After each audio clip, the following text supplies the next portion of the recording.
이준석 전 대표가 아까도 잠시 말씀을 드렸습니다만 TK를 방문할 것에 대해서 사실상 TK에 포섭됐다라고도 얘기를 했었습니다.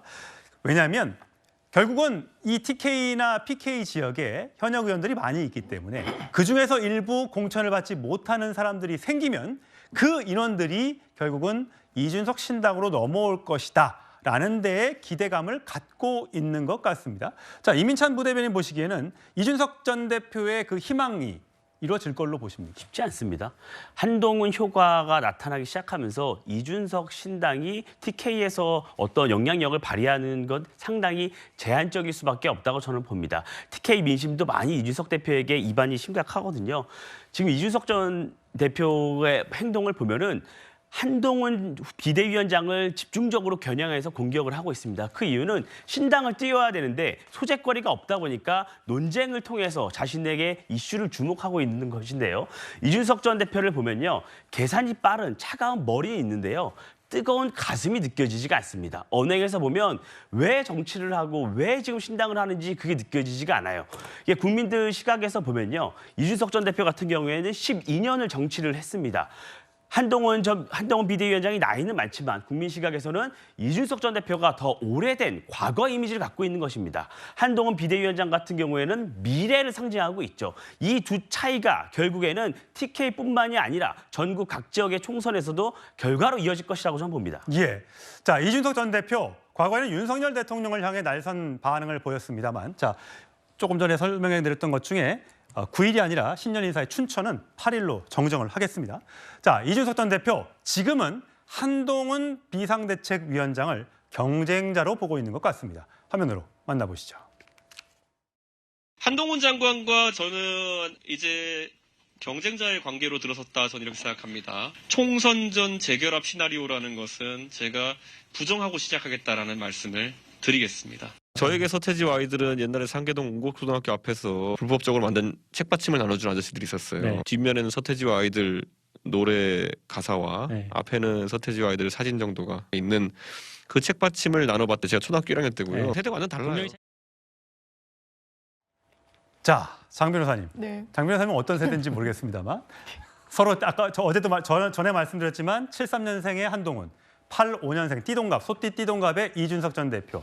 자, 경쟁 관계다. 이렇게 이제 본인을 한동훈과 동급에 놓고 설명을 하고 있고, 하지만 나는 한동훈과 세대가 다르다.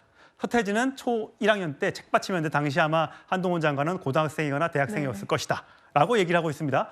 차별화를 두면서 또 경쟁이다. 이렇게 또 얘기하고 있는데 어떻게 보세요? 두 사람의 관계는 서로 보완제 역할은 아니니까요. 대체제인 겁니다.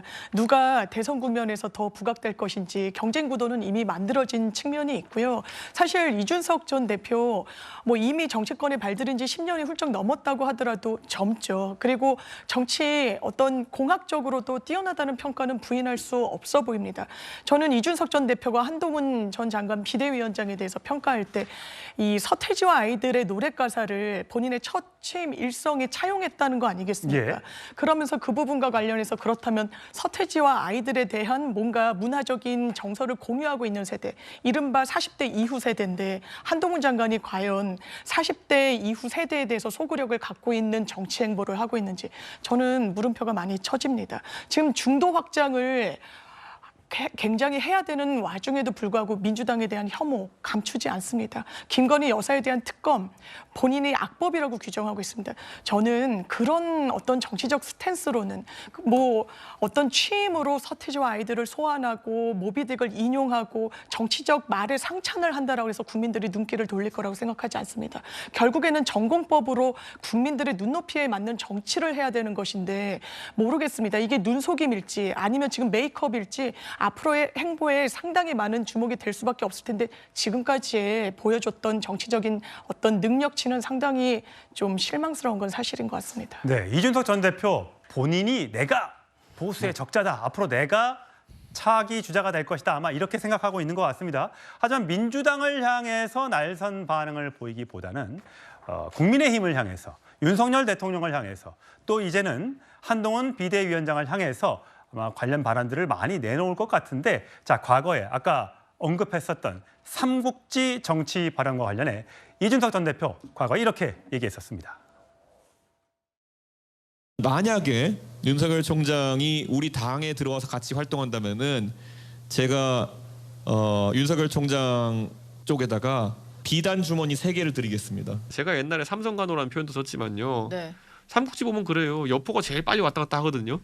그런 것처럼 지금 뻔히 보이고 네. 네, 저는 좀 안타깝습니다. 이준석 전 대표가 한동훈 비대위원장의 삼국지 발언 이후에 SNS 글을 올렸습니다. 제갈량이 살던 방향으로 살고 싶냐, 동탁과 여포같이 살고 싶냐 묻는다면 나는 제갈량의 삶을 동경한다. 어차피 여포는 동탁을 찌른다. 그것도 아주 황당한 사건으로. 자, 삼국지 많이들 읽어보셨을 텐데 사실상 양아들인 여포가 동탁을 찔러 죽입니다. 자, 이거는 여포와 동탁 누구를 비유한 겁니까? 비유는데 이준석 대표가 비유는데 여포를 한동훈, 그다음에 동탁을 윤석열 대통령 이렇게 비유했는데 예. 진짜 이게 황당한 게요. 옛날에 장제원 의원 보고 삼성 간호 예. 3번 성을 바꾼 종로입니다. 이게 삼성 간호입니다. 아까 이준석 전 대표의 발언이 결국 윤핵관을 노린 발언이었군요. 장제원 의원. 예. 그러면서 이게 공격을 했는데 실제 삼국지의 여포가 3번 바꾸거든요. 정원, 동탁, 친아버지. 예. 그런데 저는요. 지금 이게 이준석 전 대표는 이게 정치적 아버지를 몇 번 바꿨습니까? 처음에 박근혜 대통령을 섬겼죠. 예. 근데 배신하고 또 유승민 의원을 섬겼죠. 아버지 친구 아닙니까? 그다음에 그 후에 홍준표, 김종인까지 이게 정치적 아버지를 몇 번 바꾼 제가 보기에 5선 간호, 6선 간호, 7선 간호까지 될 것 같아요. 이렇게 배신을 밥 먹듯이 하고 내부에 총질하고 동지들 뒤에 등에 칼 꽂고 이렇게 분탕질 치던 이게 이준석 전 대표입니다. 본인이 여포지. 본인이 제갈량이다. 이게 시청자들이 다 웃지 않겠습니까? 이준석 대표가 제갈량이다. 제갈량은요. 죽을 때까지 국궁진체, 죽을 때까지 최선을 다해 충성한 이게 제갈량입니다. 이준석 대표 지금 이게 아버지를 몇 번 바꾸면서 이게 배신을 했습니까? 본인을 어떻게 제갈량에 비유하면서 한동훈 장관의 여포, 윤석열, 동탁 이거는 이게 어느 도다이라 봐요. 예. 이준석 전 대표는 입장에서는 할 만큼 하려고 했는데 잘 안 돼서 나간다라는 입장을 밝히고 있는데 자, 이준석 신당에 참여하기로 한 개혁신당에 합류하겠다고 밝힌 천하람 위원장 이렇게 말했습니다.